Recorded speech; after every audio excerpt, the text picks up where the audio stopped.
చేసుకోండి. గత ఆదివారం ప్రభు మనతో మాట్లాడిన విషయాలు ఏమైతే ఉన్నాయో జ్ఞాపకం చేసుకుంటూ, ఈ పూట కూడా ప్రభా మీరు నాతో మాట్లాడండి, అర్థముగా ఆత్మనివ్వండి, గ్రహింపగలిగిన ఆత్మనివ్వండి అని ఎవరికి వారిగా ఆత్మలో సిద్ధపడండి. పరిశుద్ధుడా, ప్రేమ నమ్మకమైన మా తండ్రి, మీకు పరిశుద్ధమైన ఉన్నతమైన నామానికి వందనాలు, స్తోత్రాలు చెల్లిస్తున్నాం రాజా. ఈ ఉదయకాల సమయంలో ఈ ఏప్రిల్ నెల, ఈ 4వ నెలలో, ఈ మొదటి వారం క్షేమముగా ఉండి మేమందరం నీ సన్నిధికి వచ్చి నిన్ను ఆరాధించడానికి మాకు ఇచ్చిన కృపకై స్తోత్రాలు చెల్లిస్తున్నాం. దేవానికి వందనాలు, స్తోత్రాలు. ఇది ఎంతవరకు నిన్ను ఆరాధించారు నీ పిల్లలు, నీ సేవకుల ద్వారా కొన్ని హెచ్చరికలు ఇచ్చాను. రెండవదిగా నేను నిలబడి ఉండగా ఏమాత్రం యోగ్యత లేని దాన్ని, జ్ఞానము లేని దాన్ని, కేవలం మీ పక్షముగా మేము నిలబడి ఉన్నాం. మీరు మాతో మాట్లాడండి. మీ వాక్యం సత్యమైనది, మనుషుల హృదయాలకు అది గోచరము కానిది. మీరు మాట్లాడితే అది మాకు అర్థమవుతుంది ప్రభా.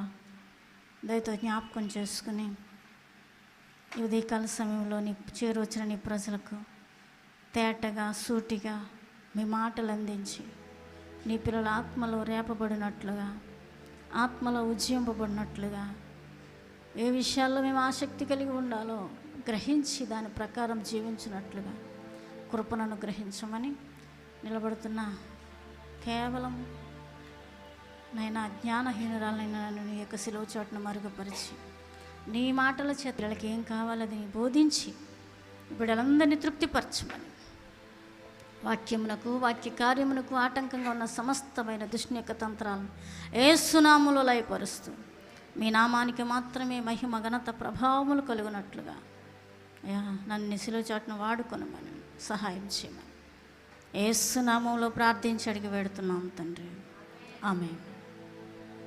అందరూ శ్రద్ధగా కూర్చుందాం. దేవుని యొక్క పరిశుద్ధమైన లేఖనాల్లో నుండి గత వారం మనం సంఘం ఏ విషయాల్లో ఆసక్తి కలిగి ఉండాలి అనే విషయాన్ని మనం మాట్లాడుకున్నాం. అందరూ నా వైపు చూడండి, నేను రెఫరెన్స్ చెప్పినప్పుడు బైబిల్ చదవకండి. ఏ విషయాలు ఆసక్తిగా ఉండాలి? నేను 3 విషయాలను చెప్పాను మీకు. భక్తుడైన పౌలు ఏ విషయాల్లో ఆసక్తి కలిగి ఉండి తన యొక్క వేదనను వ్యక్తం చేశాడు, తన బాధను వ్యక్తం చేశాడు. ఒకసారి నాకు చెప్తే నేను దాని కంటిన్యూషన్గా ముందుకు వెళ్తాను. మా గ్రంథకర్తలు, గ్రంథాల్లో లిఖించిన వారు చదవండి అమ్మా, చెప్పాలి. దేవుని యందు ఆసక్తి కలిగి ఉండాలని ఎవరు చెప్తున్నారు? భక్తుడైన పౌలు ఏ సంఘానికి చెప్పాడు? రోమా సంఘానికి చెప్పాడు.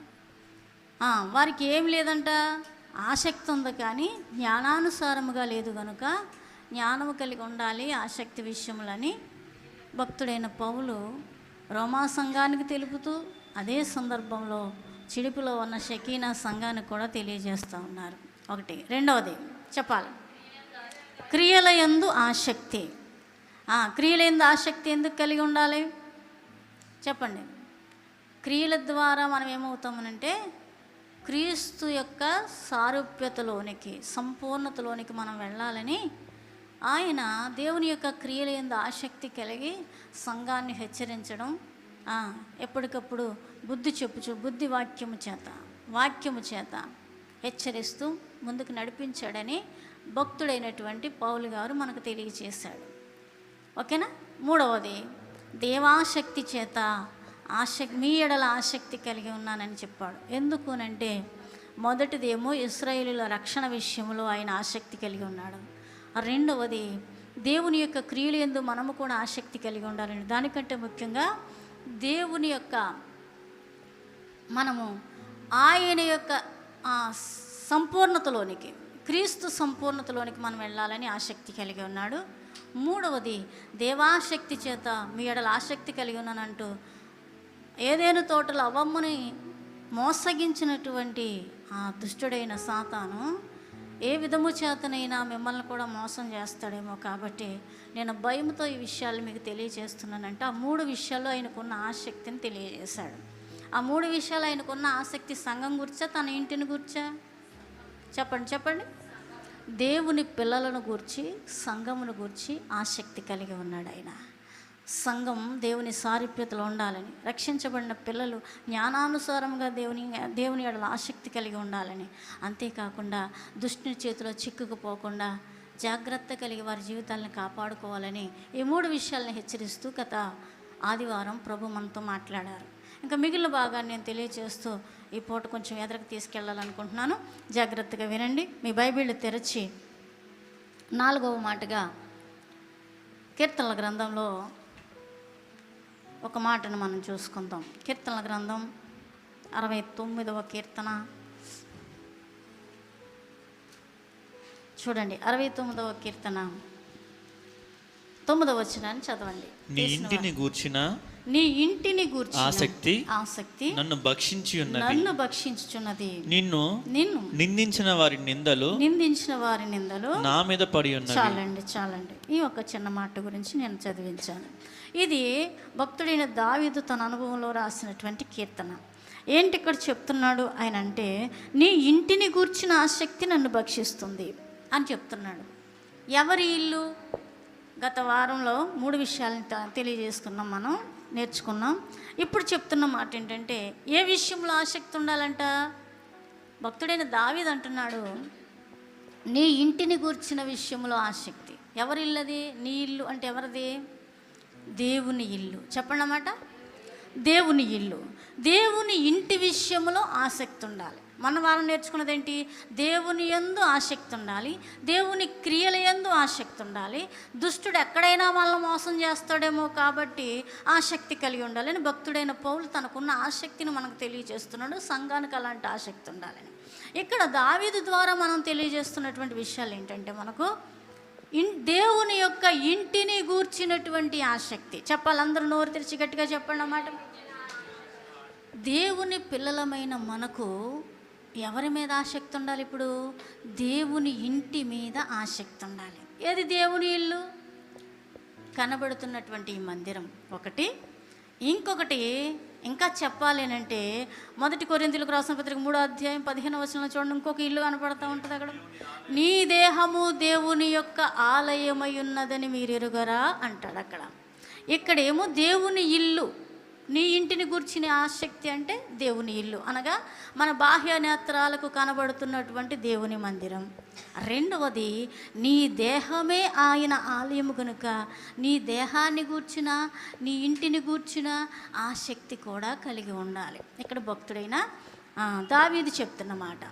అసలు దేవుని ఇంటిని గూర్చిన ఆసక్తి ఎందుకు కలిగి ఉండాలి అని అంటే, ఈనాడు దుష్టుడు అనేకమైన సంఘాల్లో చొరబడి సంఘాన్ని పాడు చేస్తూ ఉన్నాడు, నాశనం చేస్తూ ఉన్నాడు. దేవుని పిల్లలుగా రక్షించబడిన మన కర్తవ్యం ఏంటంటే, దేవుని సంఘం పాడైపోకూడదు. ఏమవకూడదండి? దేవుని సంఘం పాడైపోకూడదు.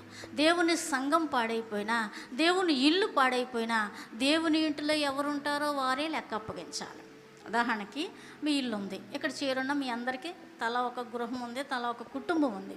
ఇప్పుడు ఆ ఇంటిలో లేదా ఆ గృహంలో ఏదైనా ఒక జరగకూడని ఇన్సిడెంట్ కానీ ఇంకేదైనా జరిగినప్పుడు నీకు బాధ్యత ఉంటుందా ఉండదా?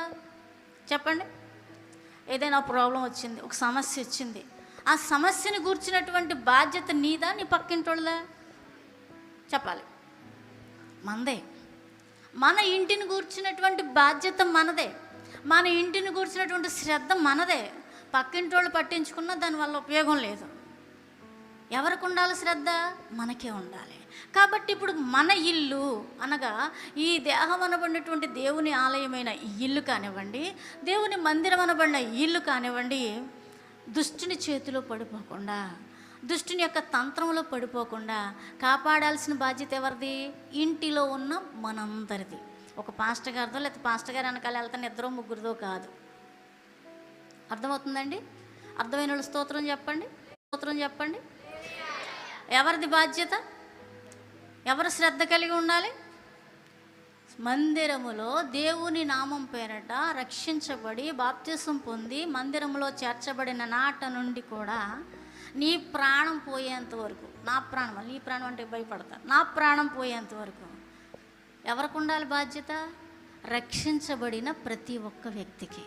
ఎవరి మీదకో తోసేసి, ఎవరినో నిందించి, ఎవరినో గురించి సణుక్కుంటూ జీవితాల్లో కాలక్షేపాలు చేస్తే దేవుని ఇంటి విషయంలో నీకు ఆసక్తి లేనట్టే. ఖచ్చితంగా దేవుడు నిన్ను లెక్క అడుగుతాడు, ఇక్కడ మిమ్మల్ని అయినా సరే, నన్ను అయినా సరే. కాబట్టి ఇక్కడ భక్తుడు చెప్తున్న మాట ఏంటంటే, నీ ఇంటిని గూర్చిన ఆసక్తి నన్ను భక్షిస్తుంది అన్నాడు. ఎందుకు అసలు ఆ మాట అన్నాడు దావీదు అని అంటే,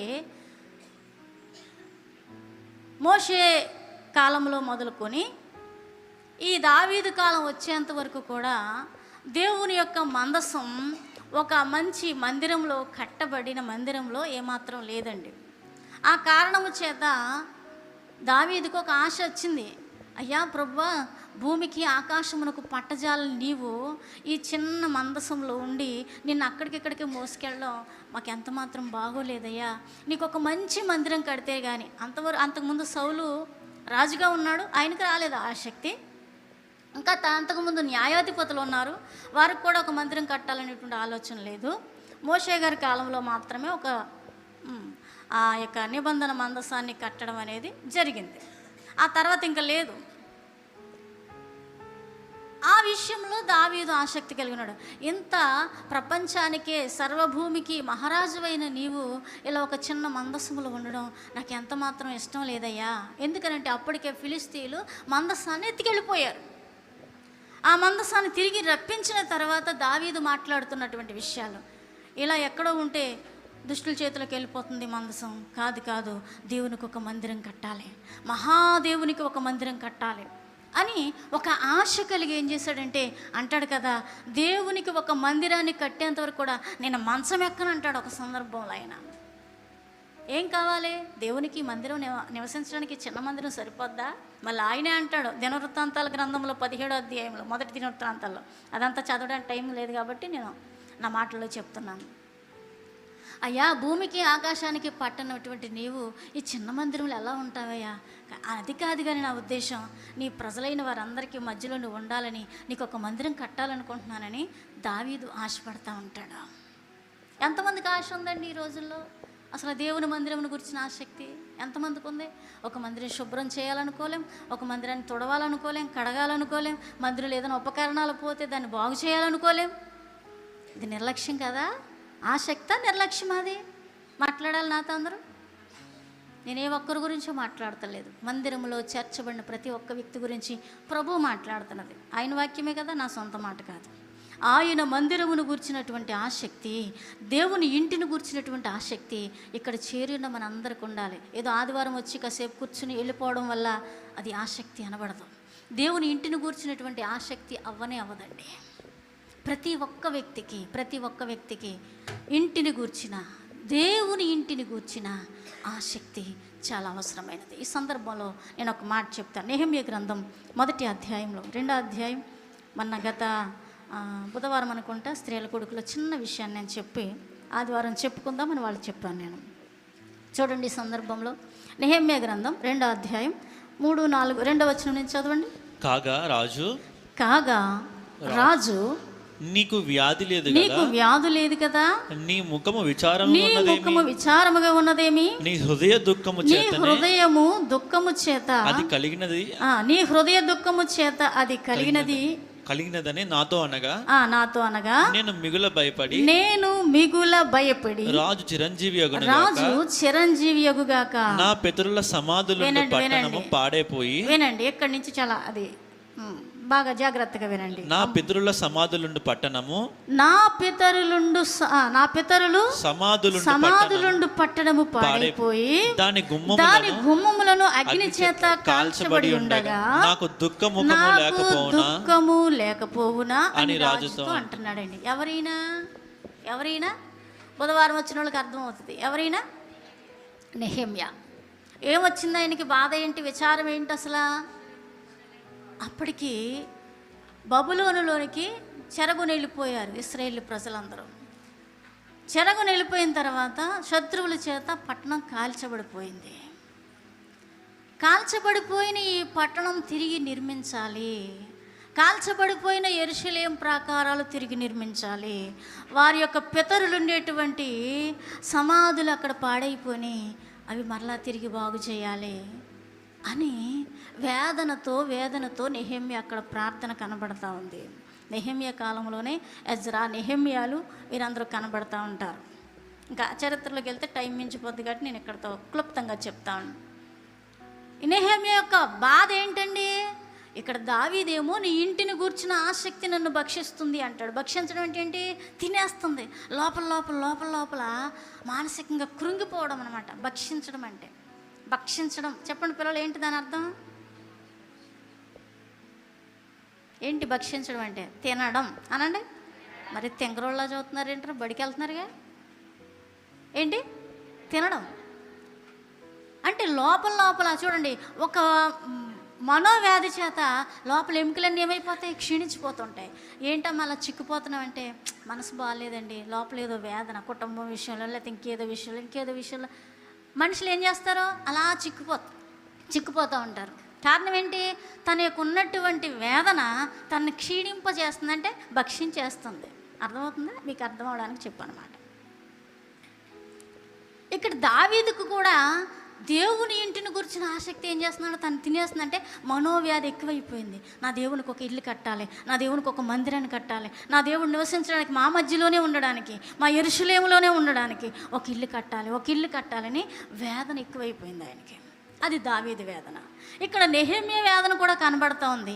ఏంటి వేదన? ఈ విచారం ఏంటి అని అంటే, ఇశ్రాయేలుల యొక్క యెరూషలేములో వారి యొక్క పితరులు ఉండేటువంటి సమాధులు ఏమైపోయినాయి అంట? పాడైపోయి. యెరూషలేము ప్రాకారాలు, గుమ్మాలు కాలిపోని. అయ్యో, శత్రువు వచ్చాడు, చెరగొని వెళ్ళిపోయాడు. ఆ ఊర్లో ఉన్న ఆ ప్రాంతంలో ఉన్నటువంటి దేవుని పిల్లలైన వారందరినీ చెరగొని వెళ్ళిపోయాడే. చెరగొని వెళ్ళిపోవడమే కాదు, మిగిలిన ప్రాకారాలను కాల్చేశాడు. నా ప్రియ సంగమా, ఇది కూడా దేవుని ఇల్లు. యెరూషలేము అంటే ఏంటి? దేవుని ఇల్లు. యెరూషలేము అనగా అర్థం ఏంటండి? దేవుని ఇల్లు. మనం చదివించండి మీకు మత్తయి సువార్త 6వ అధ్యాయంలోనా 5వ అధ్యాయంలోనా? చూడండి ఒకసారి, ఆ రిఫరెన్స్ చూడండి ఒకసారి. మత్తయి సువార్త 5వ అధ్యాయం, మత్తయి సువార్త 5వ అధ్యాయం. తీసిన సార్ త్వరగా చదవాలి, వచనం చెప్పండి. ఆకాశము తోడు, అదంతా అవసరం లేదు.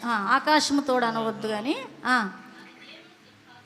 యెరూషలేము తోడు అనవద్దు, అది మహారాజు. యెరూషలేము గురించిన అర్థం చెప్పడానికి మాత్రమే. ఏంటంటే ఇది యెరూషలేము అనగా దేవుని మందిరం ఒకటి, యెరూషలేము అనగా మహారాజు పట్టణం. యేసుక్రీస్తు ప్రభుల వారు ఆయన భూలోకంలో జీవించిన కాలంలో యెరూషలేము గురించి మాట్లాడుతున్నమాట. అక్కడ తోడు అనవద్దు అంటే ఒట్టు పెట్టుకోవద్దన్న గురించే సందర్భంలో చెప్తాడు. కానీ అసలు యెరూషలేము అంటే అర్థం ఏంటి? అక్కడ మహారాజు పట్టణం. ఈ మహారాజు పట్టణం లేదా దేవుని ఇల్లు లేదా దేవుని ప్రజలు నివసిస్తున్నటువంటి ఆ ప్రాంతం ఏమైపోయిందండి? ఏమైపోయింది? ఆ దేశం పాడైపోయింది, కాల్చబడిపోయింది. ఇప్పుడు నెహెమ్యాకి ఒక వేదన ఎక్కువైపోయింది, లోపల వేదన ఎక్కువైపోయింది. అక్కడ దావీదేమో నీ ఇంటిని గురించి ఆసక్తి నన్ను భక్షిస్తుంది అంటున్నాడు. ఆయనకు ఒక వేదన ఉంది, అది దేవుని ఇల్లు గురించి. ఇక్కడ నెహెమ్యాకు కూడా ఒక విచారం ఉంది, అది కూడా దేవుని యొక్క ఇల్లు, మహారాజు పట్టణం గురించి లేదా తన పితరులు నివసించే పట్టణం గురించి. ఏమైపోయినాయి? ఎందుకు వచ్చింది ఆసక్తి?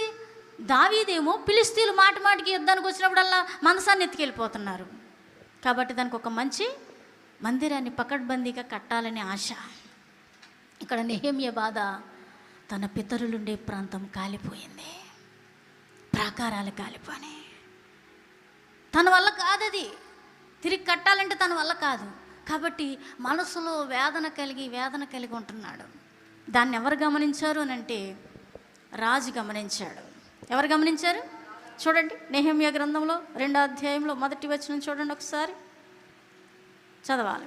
అటు తరువాత అర్తహషస్త రాజు ఏలుబడి కాలమున 20వ సంవత్సరములో నీసాను మాసమందు రాజు ద్రాక్షరసం తాగవలనని చూచుచుండగా నేను ద్రాక్షరసం తీసుకొని రాజునకు అందించితిని. చాలండి.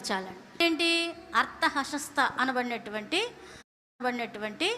రాజు కాలంలో ఆ రాజుకు గిన్నె అందించే డ్యూటీ ఎవరిదండి? నెహెమ్యాది. అసలు రాజు సమక్షంలో ఉన్న వ్యక్తి, రాజు సమక్షంలో ఉన్న వ్యక్తికి ఏమాత్రం చింత ఉంటుందా, వేదన ఉంటుందా? ఎందుకనంటే ఏ టైంకి ఏం కావాలో అన్నీ సమకూర్చబడి ఉంటాయి ఒక రాజు ఇంట్లో ఉన్న వ్యక్తులకి. ఒక రాజు, ఒక మంచి అధికారి, ఉదాహరణకి మన సీఎం గారు, పిఎం గారి ఇంట్లో ఒక పని మనిషి ఉందనుకోండి, వాళ్ళకి ఏమైనా కొదువు ఉంటాయా? ఉండవు. ఇప్పుడు రాజుగారి దగ్గర గిన్నె అందించే వ్యక్తి, ఇప్పుడు తిన ఆసక్తి, తిన విచారం, తిన యొక్క బాధ తన ఇంట్లో ఎవరికో బాగాలేదనో, లేకపోతే తన పిల్లలకు బాగాలేదో, లేకపోతే తన భార్య బాగాలేదు, ఇంకెవరికో బాగాలేదన్న బాధ కాదు, తన ఇంటిని కూర్చున్నటువంటి విషయం కాదు ఇది. ఎందుకు విచారం కలిగి ఉన్నాడు? రాజు దగ్గరుండి ఏ లోటు లేకుండా జీవించాల్సిన ఈ వ్యక్తి విచారాన్ని కలిగి ఉన్నాడంటే, ఏ విచారం అంటే యెరూషలేము కాలిపోయింది,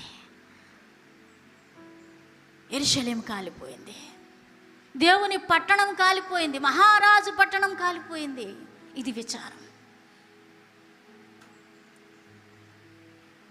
రాజు గమనిస్తున్నాడు. ఏంటి నెహెమ్యా, ఏమైంది నీకు, ఎందుకు అలా ఉన్నావు నువ్వు అని అడుగుతూ ఉంటే, తన ఇంటి కూర్చో లేకపోతే తన సొంత విషయాల గురించి బాధపడతలేదు.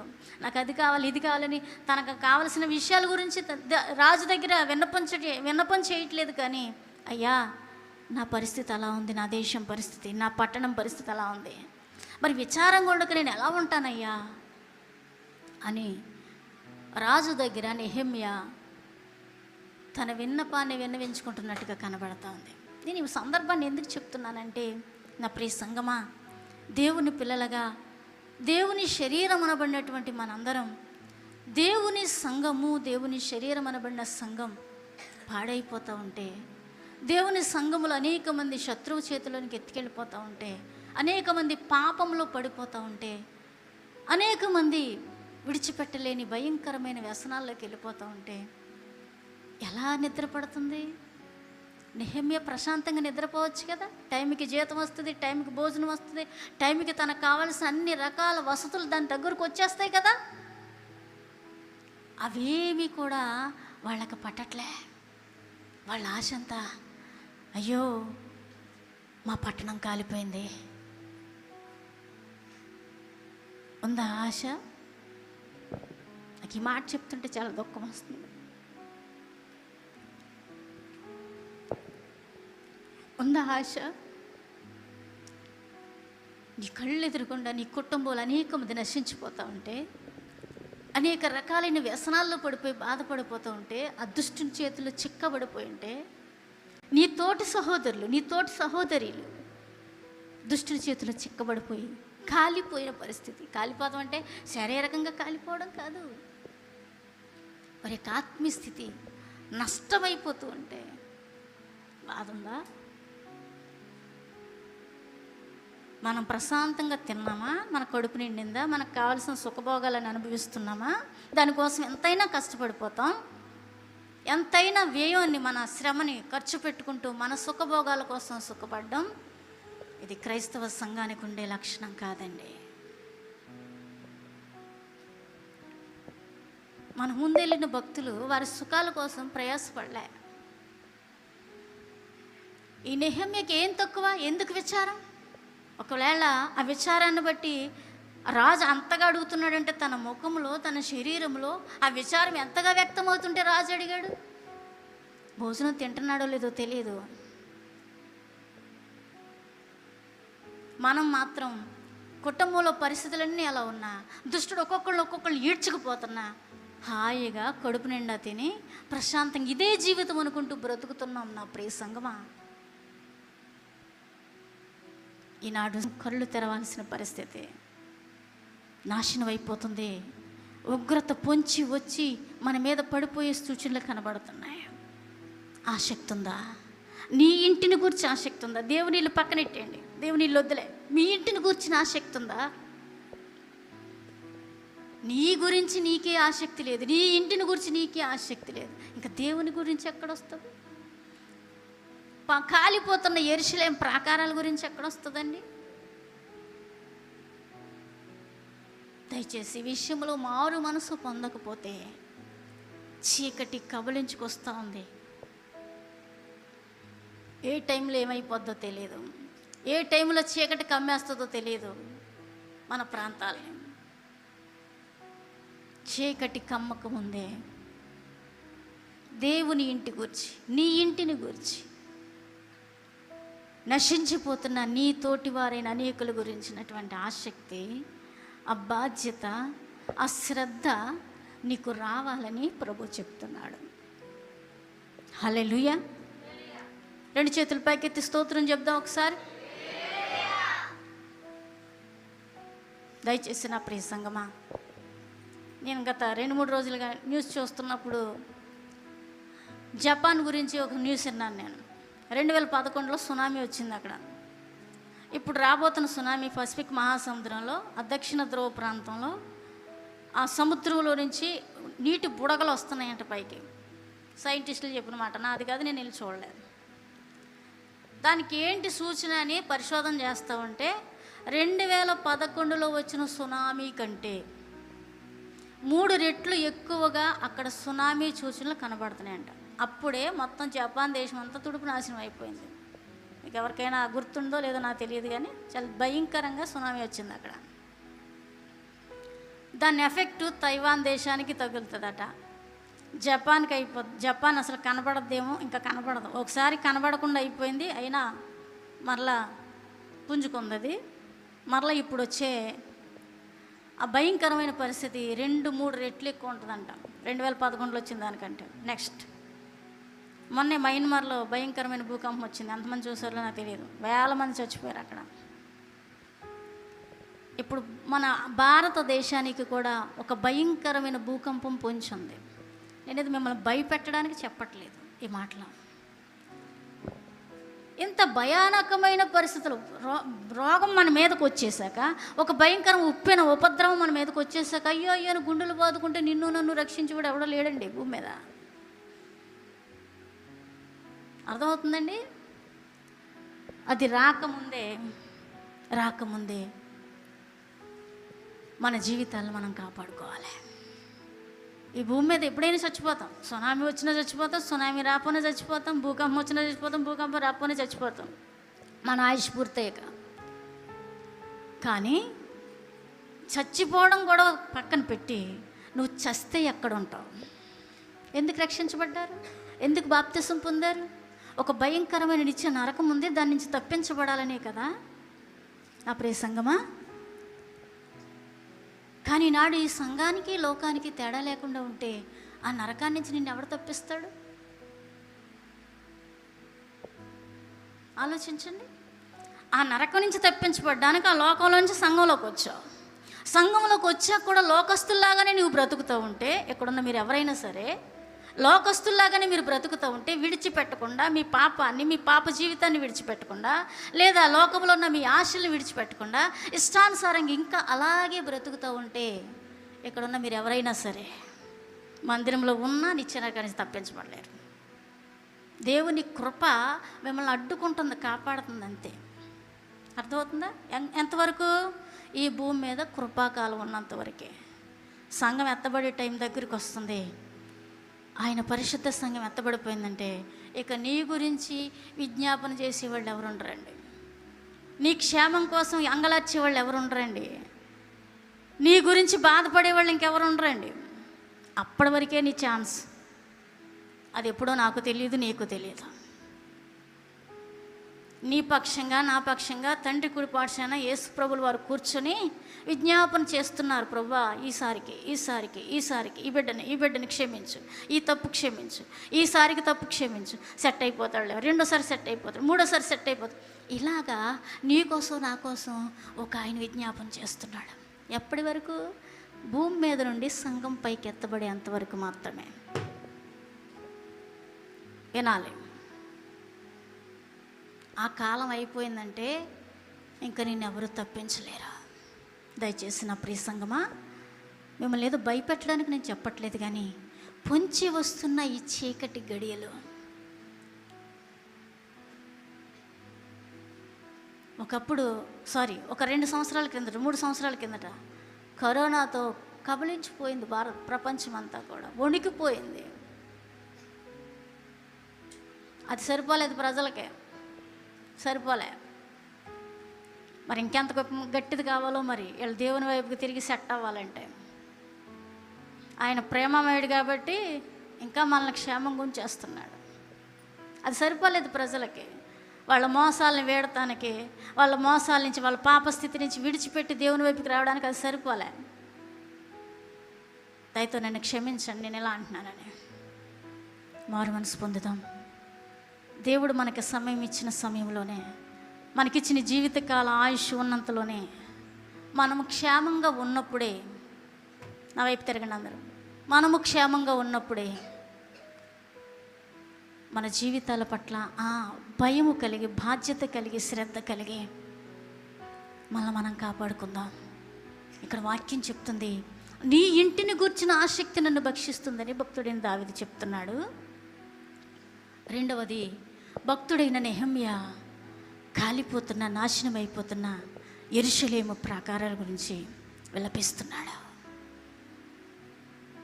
నెహెమ్యా ప్రార్థన ఆలకించిన దేవుడు అర్థహషస్త రాజుని లేపుకున్నాడు.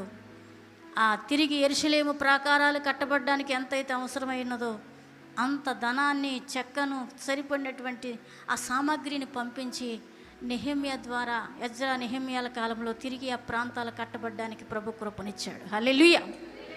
ఎవరి ప్రార్థన బట్టి, ఎవరి విచారం బట్టి చెప్పాలి.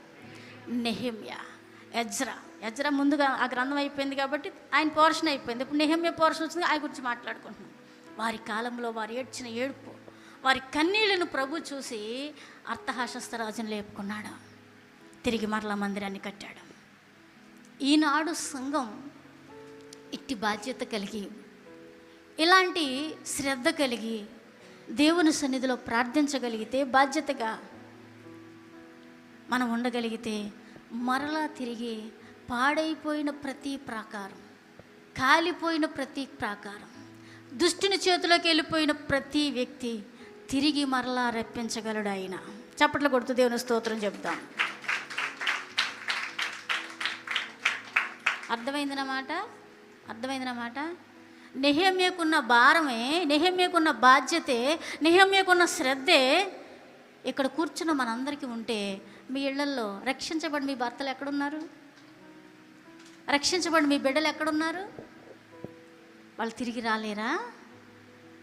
చెప్పండి, తిరిగి రాలేరా? ఎంతమందిని నష్టపరచుకోవడానికి అయినా ఇష్టపడుతున్నావు, కానీ నీ ఒళ్ళోంచి దేవుని దగ్గర బాధ ఏడవడానికి మాత్రం ఇష్టం అవ్వట్లే. ఎంతమందినే పోగొట్టుకుంటారు, ఏడుస్తారు, దేవుని మీద నిందలేస్తారు, కానీ నీ ఒళ్ళొంచి ఏమనుకోద్దు, నేను ఎలాగంటున్నానని, దేవునికి లోబడ్డం అనేది సంఘానికి రావట్లేదు. సంఘమా, దేవుడు నిన్ను ఉట్టినే రక్షించలేదండి. భూమి మీద చాలామంది ఉన్నారు, వాళ్ళందరిని వదిలేసి ఏమాత్రం ఎన్నికలేని పనికిమాలని మనందరిని ఎందుకు ఎన్నుకున్నాడు ఆయన? నా మట్టుకు నేను యోగ్యత లేని దాన్ని ఎందుకు ఎన్నుకున్నాడు? మరలా తిరిగి లోకాశల్లో, లోక భాగాల్లో పరిగెడతాను కాదు. దేవుని యొక్క ఉన్నతమైన ఉద్దేశం సంఘము ద్వారా భూమి మీద నెరవేర్చబడ్డానికి. హల్లెలూయా, హల్లెలూయా. అర్థమవుతుందా? అది దేవుని ఉద్దేశం. నీకు ఆసక్తి ఉంటే, దేవుని ఇంటిని కూర్చిన ఆసక్తి నీకుంటే, కాలిపోతున్నా, నశించిపోతున్నా, నీ ఎదురుగుండా నష్టపోయిన అనేక మంది నీ తోటి సహోదరుల విషయమైనటువంటి బాధ నీకుంటే, ఖచ్చితంగా ఆయన ఉద్దేశం నీకు అర్థమవుతుంది. హల్లెలూయా. అర్థమవుతుందండి? ఆ బాధ, ఆ బాధ్యత, ఆ భారం నీకు లేకే ఆయన ఉద్దేశం నీకు అర్థమవుతలే. రేపు సంఘము భూమిని ఏలుబడి చేయాల్సిన కాలం, కానీ ఈనాడు సంఘం దేవుని విషయంలో ఏమాత్రం ఆసక్తి లేకుండా చలనం లేని స్థితిలో ఉండిపోయింది. అందుకే ప్రభు విషయాలు మాట్లాడుతున్నాడు. చేయాల్సిన పని చాలా ఉంది. 1000 ఏండ్ల పరిపాలన సంఘం ఏలాలి, భూమిని సంఘం ఏలాలి. ఏది సంఘం? క్రీస్తు స్వరక్తము చేత సంపాదించినటువంటి సంఘం ఏది? ఎక్కడుంది? ఎక్కడుందండి? నా ప్రియ సంఘమా, నెహెమ్యా లాంటి భారం నీకు రావాలని మాట చెప్తున్నాను. దావీదు లాంటి భారం నీకు రావాలని చెప్తున్నాను. దేవుని ఇంటిని గుర్చిన ఆసక్తి మనల్ని భక్షించేయాలండి. ఆశ ఉండాలి మనకి, ఆ తపన ఉండాలి, ఆ కోరిక ఉండాలి మనలో. అయ్యో నా దేవుని ఇల్లు, అయ్యో నా దేవుని ప్రజలు, అయ్యో నా తోటి సహోదరులు, నా తోటి సహోదరులు. లేదు.